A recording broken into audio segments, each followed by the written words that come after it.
Okay, here you go. I'm going to show you how to strap your sword. Effectively, you're going to use 3 triggers. You can see each one of these things has 3 triggers in it.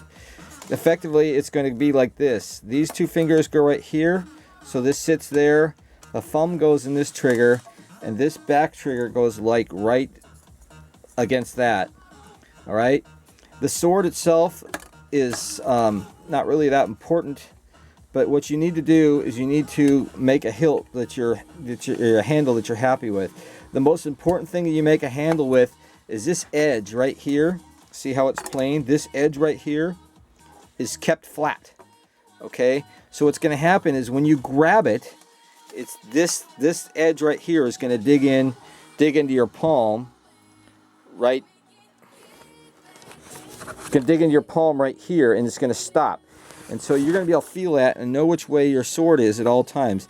The other thing, by making an oval hilt like this is Sir Tim's, by making an oval hilt shaped handle, it's not going to spin in your hand at all.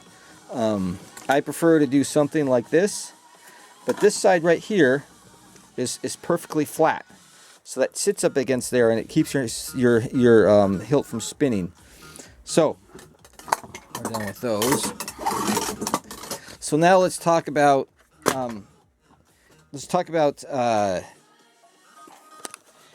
handles. Okay, so what you're going to do is you're going to take a strap. Let's see if I can do this here.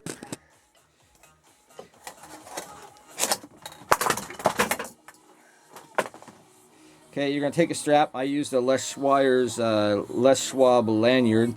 Doesn't matter what you do, but you're going to put it like this. Right here,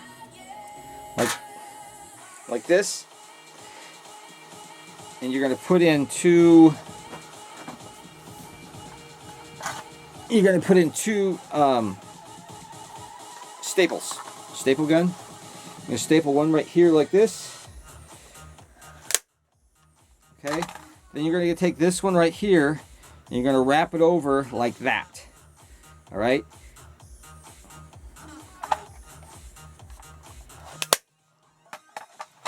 Okay, so now what happens is, so when you push your hand like this, it's going to rotate the sword and it's not going to rotate in your hand. It's going to stop it rotating like this. See how it's not going to rotate? Okay, that's this one right there. And you can see how it sits right up there like that. All right, now your hand, in my opinion, your hand should be down by the bottom on these hilts right here. The basket's going to, your demi is going to protect this part of your hand, but it should be down at the bottom. It shouldn't be up here like this. It should be down here like this. But then that's my way of doing things. The thumb is very similar. And the thumb's going to go right here. And it's going to wrap around like this once again. And so at both times, when you drive your hand around this way, it's going to turn the sword against the trigger. You're going to have to be very specific on how you do this. So basically, your thumb and your middle finger should be balanced between the two. So they should sit even like this. So your hand evenly sits in there very comfortably. Right there.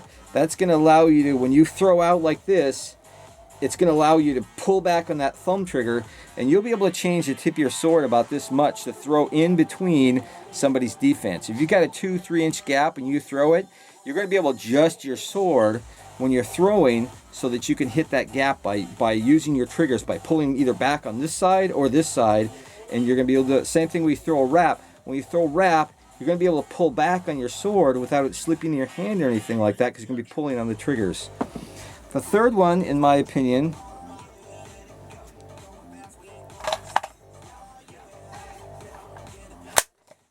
goes like this, kind of opposite the other direction. Once again, it's all nice and balanced, so your hand is nice and your fingers are all supported. And what that does is that this allows you right here to throw that fast flick right here.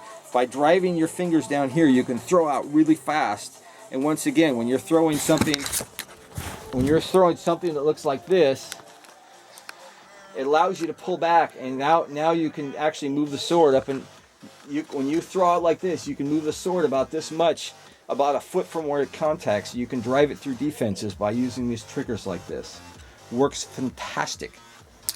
Okay, so now tape the triggers.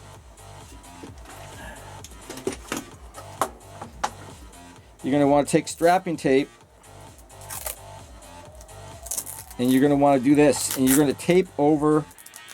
You're going to tape over all the staples that you put in, and that'll lock them in, so the triggers won't pull out.